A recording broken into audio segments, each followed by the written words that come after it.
Bonjour, je m'appelle Pierre-Luc Côté, je suis un grand voyageur et blogueur pour explorerlaplanète.com. Vous écoutez VP9 Magazine.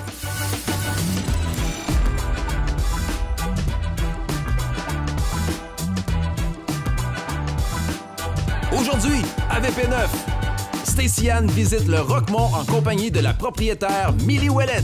Ensuite, Karen Arsenault assiste à une conférence sur le Japon avec l'explorateur Pierre-Luc Côté. Bienvenue à votre VP9 Magazine.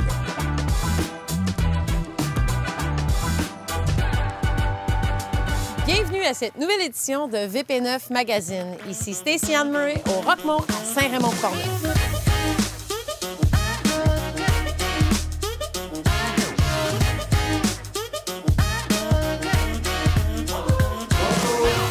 On va parler des activités sur place. J'accueille à l'émission la propriétaire Millie Ouellette. Salut Millie. Salut Stacy. L'endroit existe depuis 1982. Parle-moi des débuts. Oui, ici, c'était un ancien champ de patates. Quand ils ont commencé avec le Roquemont, c'était simplement un petit auberge.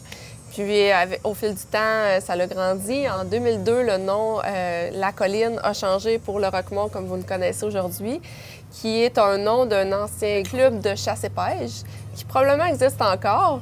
Puis maintenant, le Roquemont a une microbrasserie depuis 2015. Puis depuis quelques mois, on a maintenant les mini-chalets qu'on va aller voir tantôt. En tant que propriétaire, c'est quoi les défis que tu peux vivre au quotidien? Je serais tentée de te dire que c'est au niveau de conciliation, travail-famille. Moi, je suis ici en affaires avec mon frère qui est le brasseur, puis mon conjoint qui est administrateur avec moi au marketing. Puis, on a une petite famille ensemble, mon frère aussi. Puis, il a fallu qu'on s'habitue à travailler ensemble en 2018 parce qu'on n'avait jamais nécessairement travaillé ensemble, moi et mon frère. On se connaissait au quotidien, mais c'est assez différent de devoir prendre des décisions importantes avec un frère dans autre chose que des petits défis familiales. La restauration, c'est un milieu qui est quand même très demandant aussi. Exactement. On peut être surpris un lundi de se retrouver avec la clientèle comme si c'était un vendredi soir. Puis on s'y attendait pas du tout parce que le lundi, auparavant, il y avait moins de gens, admettons, au restaurant. Fait que c'est toujours surprenant de voir que la clientèle, c'est jamais pareil. Puis c'est hyper dynamique, mais on est très content on est très content quand l'été commence de voir notre monde. Oui, parce que l'été, c'est une haute saison, comme l'hiver aussi, je pense. Vous avez deux fortes saisons. Exactement. L'été, c'est la clientèle de vélo majoritairement. Puis, avec le canot, le kayak, il y a plein d'activités sportives. Aussi, peut-être? Le golf aussi, en effet. Puis l'hiver, bien, c'est principalement la motoneige, le ski, la raquette, le fat bike avec les sportifs qui viennent ici au Roquemont. Oui, parce qu'il n'y a pas juste le restaurant au Roquemont. Non, on est un hôtel, puis on a une microbrasserie aussi. Puis on fait notre propre bière qu'on est distribuée un peu partout. Puis on a notre bière aussi au pub. Si on parle d'une fin de semaine au Roquemont, comment ça se passe? Ah, c'est occupé, là. C'est le fun. On arrive le matin, des déjeuners à partir de 7 heures. La clientèle de vélo est très tôt parce qu'ils veulent profiter des sentiers puis ils veulent profiter du soleil puis du beau temps. Donc, le matin, on a les déjeuners, puis vers 2 heures à peu près, tout le monde revient. Puis on voit vraiment une frénésie puis une festivité. On allume le feu, les gens vont chercher de la bière, ils profitent de bons nachos puis de d'autres tapas en équipe, en gang. Puis les gens, ils profitent des lieux, puis ils profitent de la microbrasserie. Puis souvent, les gens se louent une chambre, puis ils peuvent profiter du band de musique parce qu'on a des musiciens jeudi, vendredi, samedi. Puis ils vont dormir en toute sécurité dans un hébergement de style rustique. Parlant d'hébergement, vous êtes rendu avec des chalets ici au Roquemont. Oui, c'est nouveau. Depuis décembre dernier, on a commencé un petit village de chalets. C'est des mini-chalets qu'on aime bien appeler micro-chalets. Est-ce que ça te dirait de me montrer ça? Oui, absolument. Avant d'y aller, Millie, est-ce que tu connais Pierre-Luc Côté? Oui, absolument. Il est venu en conférence ici. Bien, justement, c'est ça qu'on va aller voir.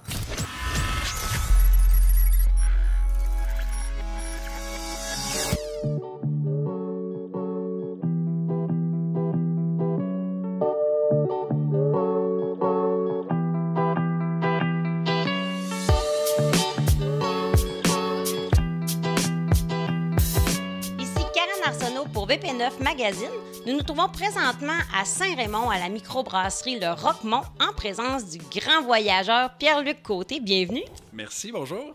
Tu es ici pour nous présenter ta conférence sur le Japon.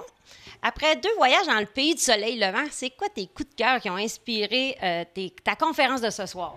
Je dirais toutes ces réponses, mais si j'avais quand même à choisir quelques destinations, il y a un quartier à Tokyo qui m'a vraiment touché, là, qui est le quartier de Harajuku. C'est le quartier des adolescents cool et branchés.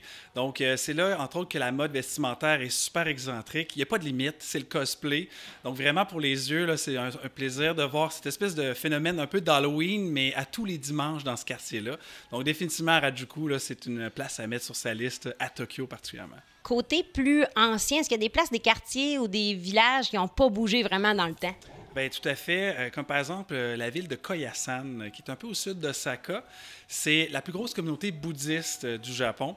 Et là, on retrouve à peu près une centaine de temples. Et là, vraiment, c'est l'authenticité. On est sur une petite montagne, entourée de forêts. Puis vraiment, là, on est loin de la ville. Donc vraiment, là, plus dans le côté, justement, ancien, avec la coutume, les traditions, justement, en lien avec la religion bouddhiste. Est-ce que tu as eu une émotion particulière quand tu es arrivé à Hiroshima? Bien, Hiroshima, malheureusement, hein, le 6 août 1945 a été bombardée. C'est une ville, effectivement, qui est très touchante parce que la ville a été complètement détruite, mais on l'a complètement reconstruite. Il reste quand même quelques édifices, quelques ruines du passé qui sont encore là pour nous rappeler cette catastrophe humaine. Il y a aussi beaucoup de mémorials pour nous rappeler un peu la stupidité là, des gens qui ont causé cette catastrophe. Donc, effectivement, c'est assez intense, on va se le dire. Il va y avoir un quiz Kahoot. Alors, je vous explique pour ceux qui ne savent pas c'est quoi. Nous avons besoin de notre cellulaire pour la conférence. Pourquoi? En fait, moi, j'aime beaucoup faire des conférences ludiques. J'aime ça quand le public participe et je vais poser des questions à peu près à chaque 5 à 10 minutes. Je vais poser une question en lien avec ce dont je vais parler dans la conférence et les gens vont répondre à ces questions-là en utilisant un choix de réponse sur le téléphone cellulaire. Donc, à ce moment-là, ça permet de faire une conférence dont vous êtes le héros en quelque sorte. Donc, les gens vont participer activement puis on aura un gagnant à la fin qui, bien sûr, va se mériter un merveilleux prix de participation. Selon ce que j'ai lu sur toi, tu voyages beaucoup sac à dos. Est-ce que tu as pu le faire aussi au Japon? Tout à fait. C'est un pays, d'ailleurs, qui se visite très bien en sac à dos.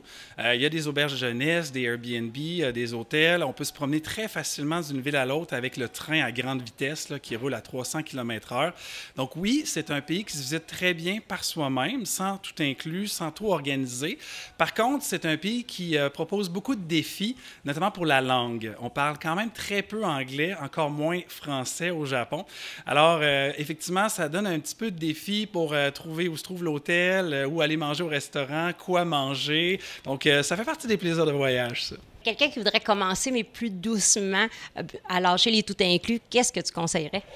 Il y a beaucoup de choix, hein? Mais pour commencer un premier voyage, moi, je suggère toujours soit l'Europe ou l'Asie du Sud-Est. Donc, 2 coins qui sont sécuritaires et qui permettent toutes sortes de découvertes culturelles, sportives, des beaux paysages. On peut aller aussi à Cuba en dehors des tout inclus, ça se fait très bien, pays très sécuritaire aussi. Puis, des fois, le Japon aussi, bien que la barrière de langue est intense, ça se ferait bien aussi comme premier voyage, puisque justement, toujours encore une fois, c'est probablement un des pays les plus sécuritaires au monde. Parlant de sécurité, est-ce qu'il y a des pays qui étaient moins sécuritaires pour toi, si tu as eu un peu peur? Bien, en fait, je pense que tout voyageur qui fait bien ses devoirs va voyager de manière préparée. Donc, qu'est-ce que je veux dire par là? Moi, évidemment, je vais toujours consulter les sites Internet gouvernementaux pour savoir quelles sont les zones dangereuses. Dans les guides de voyage, on en parle aussi. Puis moi, je suis le genre de voyageur à ne pas me mettre volontairement dans le pétrin. Donc, bien que j'ai visité quelques pays obscurs parfois, je vous dirais qu'en général, je me suis pas mis dans les situations un peu douteuses. Donc, j'ai pas eu de problème. Donc, j'ai pas d'anecdotes croustillantes, de danger, d'attaque ou de toutes sortes. Et je suis prêt à dire que voyager, c'est tout à fait sécuritaire là, d'habitude. Est-ce que tu as une prochaine destination en vue? Ben oui, parce que tout voyageur a tout le temps sa liste de choix qui baigne dans son cerveau. Je pars en Bolivie cet été, donc 5 semaines pour ma part. Je vais me rassasier côté randonnée. Donc, je suis un passionné de marche en montagne. Donc, on va aller dans les Andes cet été, aussi voir quelques volcans, voir aussi quelques déserts. Donc, on va aller chercher cette culture-là bolivienne. Je vous en reparlerai là, quand je reviendrai à Saint-Raymond. Parmi les plus de 50 pays que tu as voyagé, ce serait quoi ton top 3? Toujours difficile de choisir, de trancher parmi mes pays préférés, mais dans l'ordre et dans le désordre, on parle beaucoup du Japon jusqu'à maintenant. C'est clairement un de mes pays coup de cœur. D'ailleurs, je suis allé 2 fois, puis je sais que je vais y retourner parce que c'est vraiment un endroit qui est à part. Il y a tout au Japon. Donc, on parle bien sûr de nourriture incroyable, de paysages, de volcans, de bains thermaux, etc. Si j'avais à choisir 2 autres pays, je choisirais probablement le Népal pour ma passion de la randonnée. Voir l'Everest, pour moi, ça a été un gros coup de cœur. Et j'ai beaucoup aimé la Mongolie aussi pour l'aspect authentique. Dormir dans des yourtes, aller voir le désert de Gobi, rencontrer des éleveurs de rennes qui vivent dans le nord du pays. Donc, la Mongolie m'a vraiment marqué, là, je dois dire. En plus des conférences, à quel endroit on peut te suivre pour voir tes belles aventures? En fait, j'ai un blog sur lequel je raconte justement toutes ces expériences de voyage-là. Donc, ça s'appelle explorerlaplanète.com. Petit blog sympathique où je mets mes photos, je raconte un peu quelques anecdotes. Je donne aussi quelques trucs aux voyageurs qui vont aller dans ces coins-là. Donc, je vous dirais que c'est probablement la plus belle scène ou le plus beau endroit pour me suivre dans mes voyages. Et en tant que professeur de cégep, est-ce que tu utilises un peu ton matériel de voyage pour animer tes cours? Bien, tout à fait, parce que j'enseigne notamment en soins infirmiers et on sait qu'il y a des maladies infectieuses parfois un petit peu partout dans le monde. Donc, je peux me servir de quelques expériences en lien avec la dengue ou la malaria. Puis, vous savez qu'en voyage, c'est important d'avoir aussi une bonne pharmacie pour prévenir quelques infections. Donc, effectivement, j'en glisse un mot là, dans mes cours. Merci beaucoup, Pierre-Luc. On va te laisser aller à ta conférence. C'était Karen Arsenault pour VP9 Magazine.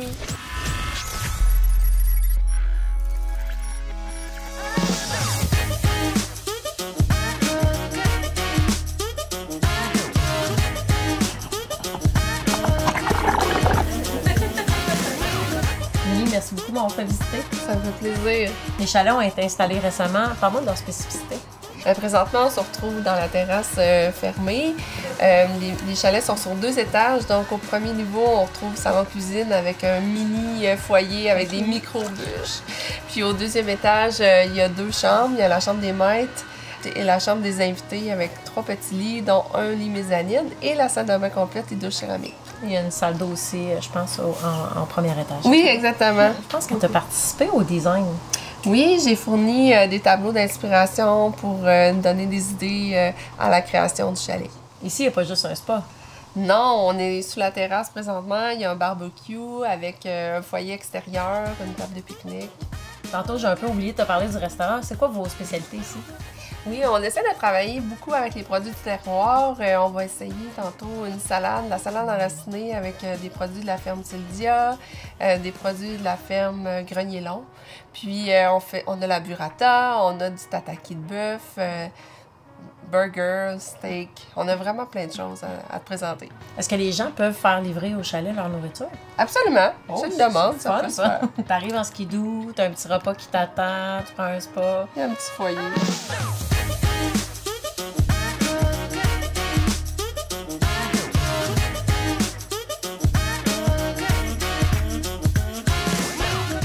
L'endroit est propice pour qui?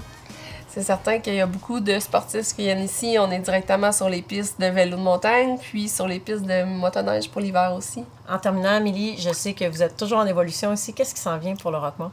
On a plein de projets. Présentement, on construit notre village de 20 chalets. On veut faire un agrandissement de 20 chambres aussi au niveau de l'hébergement de l'hôtel. On veut faire aussi des bassins d'eau pour même cet automne, à l'automne 2022, pour être prêt à l'été prochain. La tête nous bourdonne d'idées. On a plein de projets pour la clientèle. Merci beaucoup. C'est vraiment le fun de rencontrer une femme d'affaires de la région.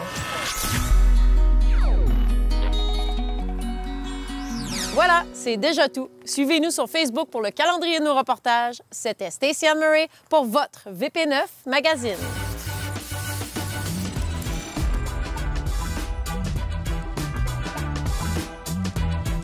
Voilà, c'est déjà tout. C'est ça, bye!